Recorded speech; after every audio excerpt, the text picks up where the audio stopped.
Dreams are a part of our everyday lives. They are sequences of images, ideas, and emotions that occur in the mind during sleep. But dreams can be so much more than that. They could also be goals in our lives that we aspire to achieve, like pursuing our passion, or traveling the world, or finally buying a house. Like former First Lady Michelle Obama put it, the only limit to the height of your achievements is the reach of your dreams and the willingness to work hard for them. So join us as we jump down the rabbit hole and enter the world of dreams.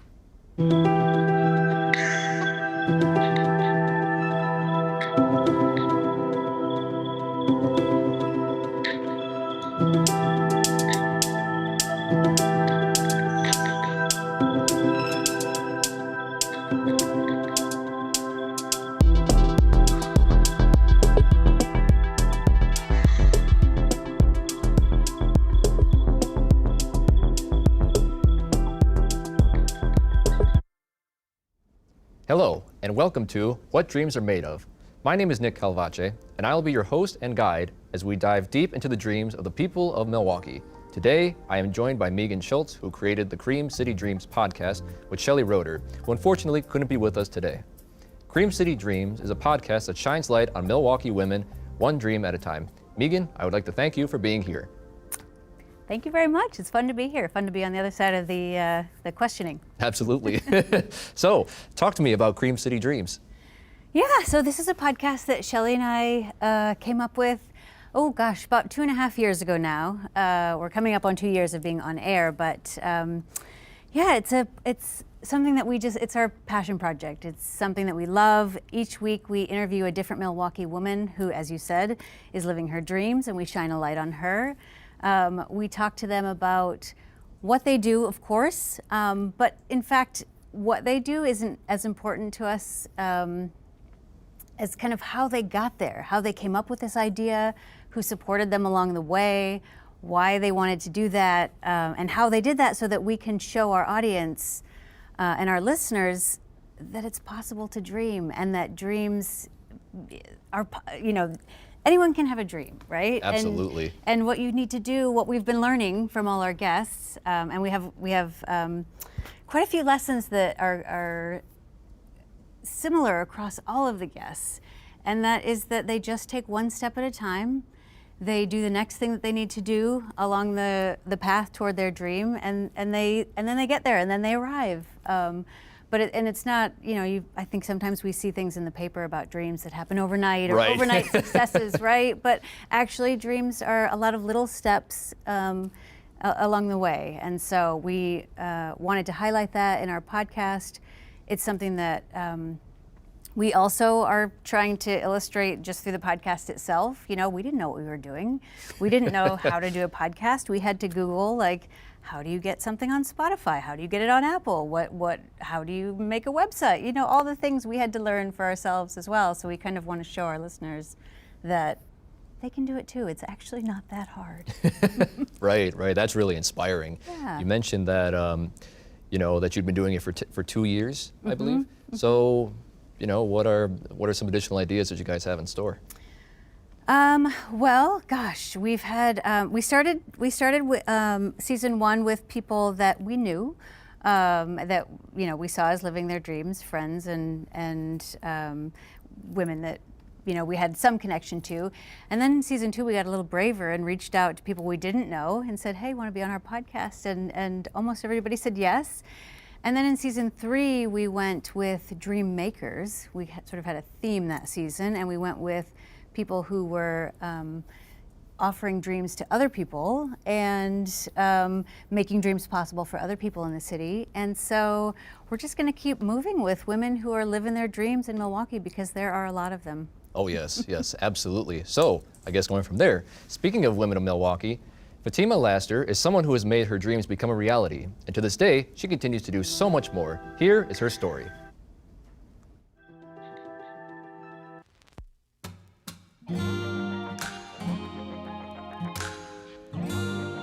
My name is Fatima Laster. I am a self-taught visual artist turned gallery operator from the city of Milwaukee, Wisconsin. In 2018, Fatima Laster made her dream come true when she converted a Central City funeral home into 5 Points Art Gallery and Studios. So in 2018, I didn't have the hat of a gallery operator, but I was a working visual artist, and I was in need of a live-home workspace. And prior to that, I would be doing my own pop-up shows in like friends' residencies and my own going back and forth in Chicago. And so I said, what I need and what I could envision was my own like live-home workspace where I could create like my own Harlem Renaissance and create this really beautiful platform for all of us to congregate, develop together, excel together, support each other, create this live-home workspace that I'd share with people, and you know, that we could take on the art and world together. And that's what became 5 Points Art Gallery and Studio. Fatima then had another dream to help minority artists in Milwaukee, and is still living out that dream to this day. Well, the initial beginning was, I guess I always say it was selfish. I needed a live-home workspace. But as soon as I immediately walked into the space and got access when it was vacant, I said, this is gonna be this shared space for us, to be free, to make what we want, and so we can help each other grow. And so the dream was a vision, was a thought, was a hope, and was the intent, and it is being rolled out in practice as we speak. Besides her dreams to help the community, she also has dreams and visions that guide her through her art. Dreams and thoughts are the same. One probably is alluded to more while you're sleeping. I do have visions in my while I'm asleep, and I try to wake myself up out of the sleep and take notes or try to remember it. I have epiphanies and aha on how to approach an art piece or even how to resolve an issue with the building or what have you, like, oh, that's the answer. So yes, a lot of extra details come with dreaming for me.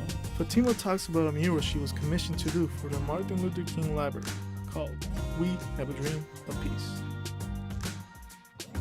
So in, I believe it was 2015, I was commissioned by the Milwaukee Public Library to do a mural, and it's called We Have a Dream of Peace.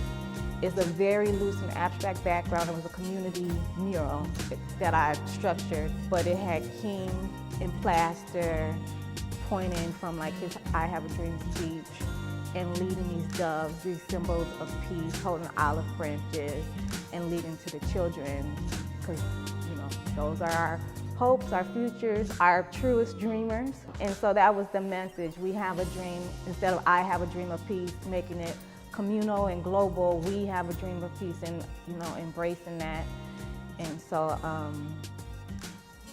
that was what that mural stands for, and I was able to rescue it before the building, the library was raised for this new development. Fatima Laster is nothing short of amazing for what she's been able to accomplish.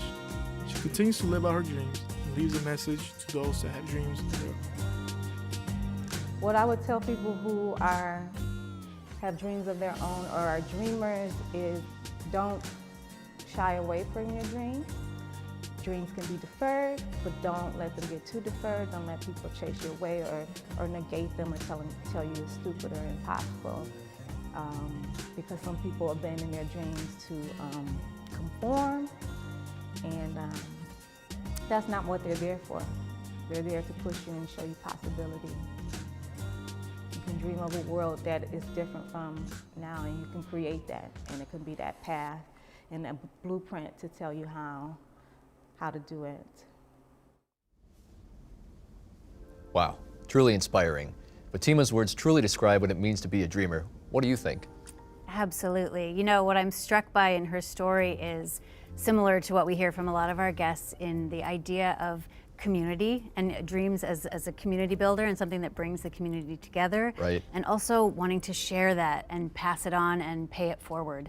You know, she wanted to bring in other community artists and local artists around town, create a space for them. It very much reminds me of the guest we had on last week, a couple weeks ago, Symphony Swan, who's opening the Creative House, which sounds like a very similar space. She's taking the childhood house that she grew up in and creating an artist studio and residency. So maybe they probably know each other. That's another thing we're finding, Small-Walkie, right? Everybody knows everybody. In fact, our guest this week just said you're 2 phone calls away from yes in Milwaukee. You know, we want to help each other. That's what we're finding. Women, everyone in Milwaukee, but the women that we've interviewed in particular want to see other people succeed in the city. Right. That's really inspiring. That's a word I've been saying all night from what I noticed. So, what other similar stories have you found that are similar to Fatima's? You know, I mentioned symphony. We've also had another muralist, Tia Richardson, on in our season 1. But we've had so many different kinds of dreamers on our show. We've had chefs and restaurateurs.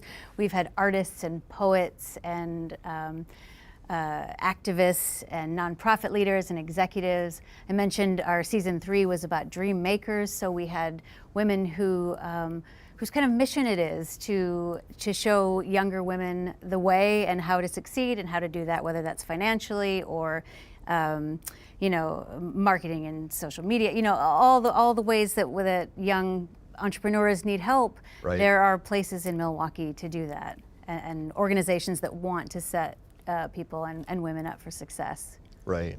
That's all powerful stuff. Yeah, no, it's great. Have you ever followed up with some of these stories with your podcast? Yeah, that is actually where we're aiming to do that. In fact, one of our big goals, what we'd love to do is we keep saying, imagine if we had all the women that have been on our show in one room. Wow. If we could get them together, what a powerhouse group of women we could have, and what kind of solutions we could come up with for some of the things in the city that need working on. So that is one of our goals, to bring those women together. And it has been fun to follow up with these women and also to connect these women, because sometimes we're surprised at the guests that we think, oh, obviously you must know each other because your work is similar or your work could help each other, and they don't know each other. So we're able to make that connection for them, and then to see them working together, that brings us so much joy. That really is a passion of ours. Oh, absolutely. So in terms of those connections, has there been one that really, you know, I guess all of them are inspirational and powerful. Was there one that really stood out to you that I guess made you and Shelley feel like, yes, we accomplished, you know, our dream? Gosh, let me think.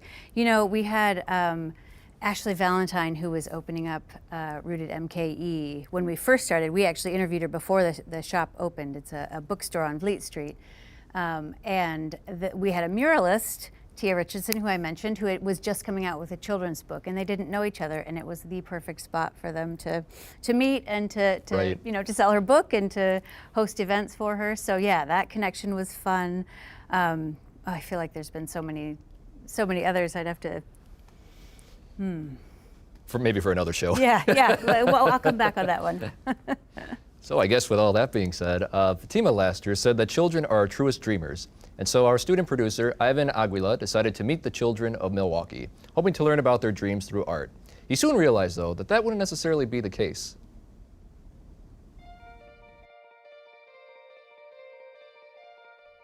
I made it my mission to learn more about the dreams from the children of Milwaukee, and thought no better way than through art. I first met with Aguila-Garcia to learn more about his dream. My name's Mateo. My favorite color is orange. What I do for fun is play with my friends for a little bit. And I also like to eat. I asked Mateo what he dreamt of becoming when he got older, and this brave kid did not hesitate to answer. Becoming a firefighter. Because you can put out fires and save people.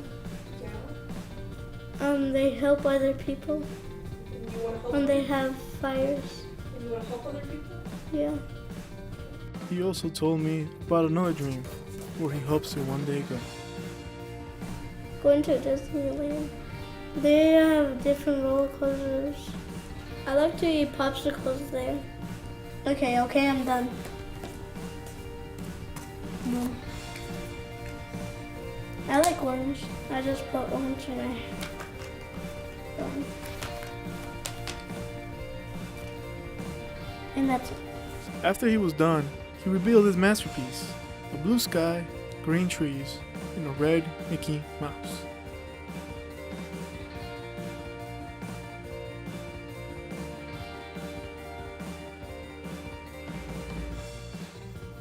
Afterwards, I met with Naila Ward to learn about her dreams.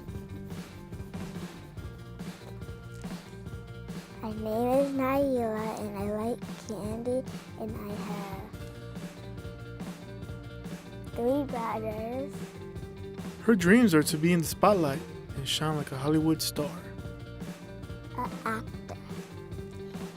Because sometimes I can bust out tears for no reason.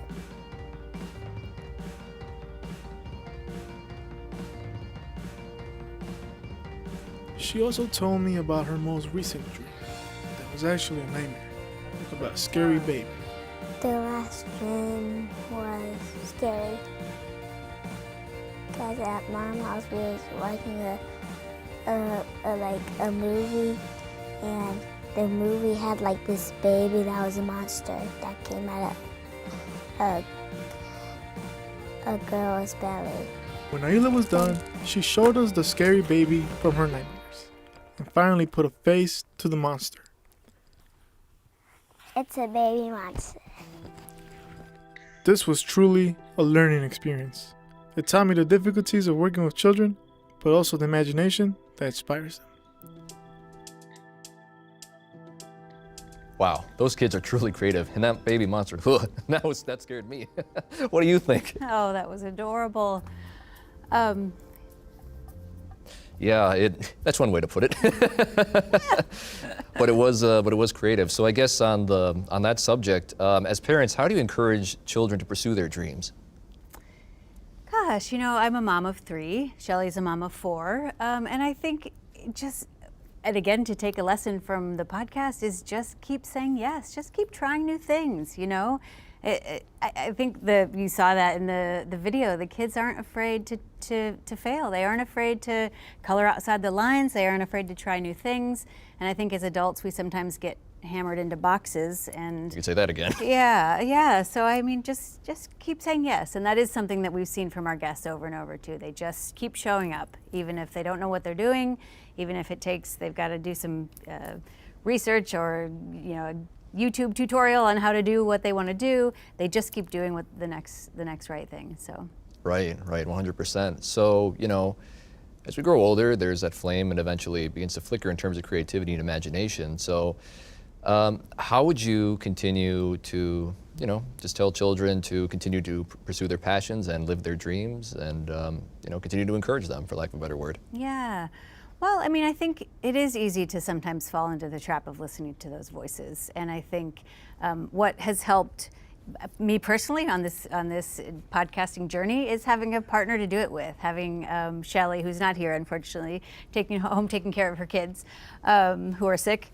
But having somebody to share a dream with, regardless of whether you share the spotlight with a person or it's your dream, but somebody who's supporting you along the way, finding those people who believe in you, who will tell you that you can do it, who will offer constructive criticism when it's needed and feedback. Yes. You don't just want to surround yourself with yes men or yes women.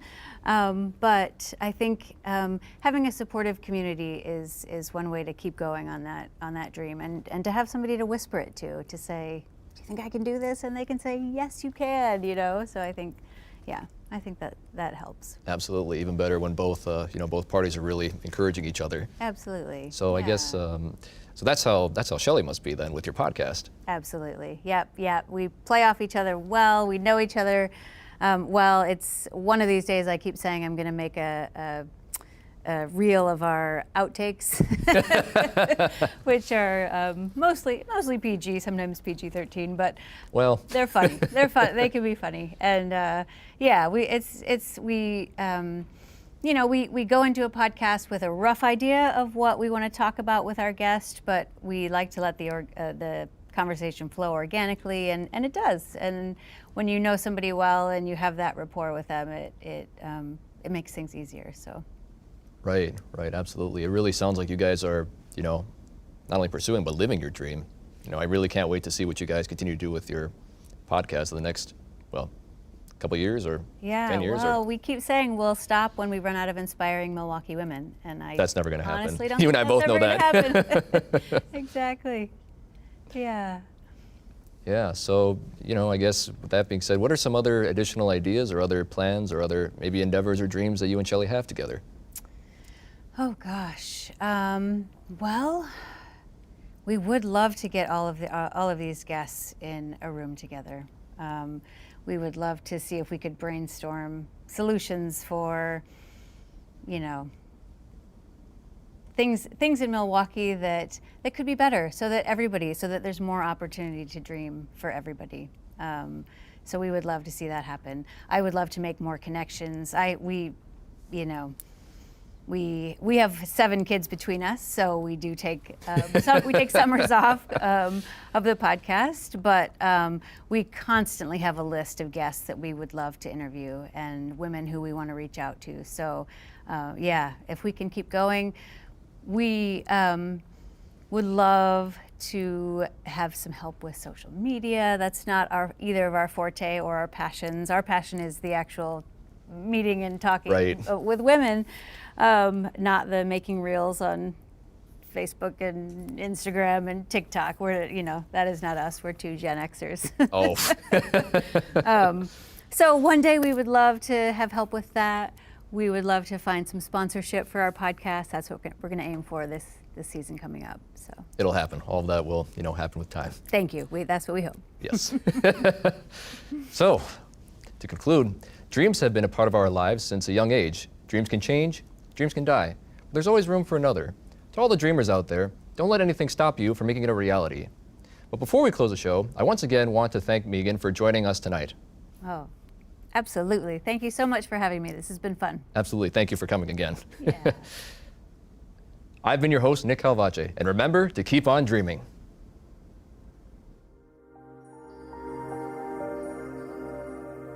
Thank you.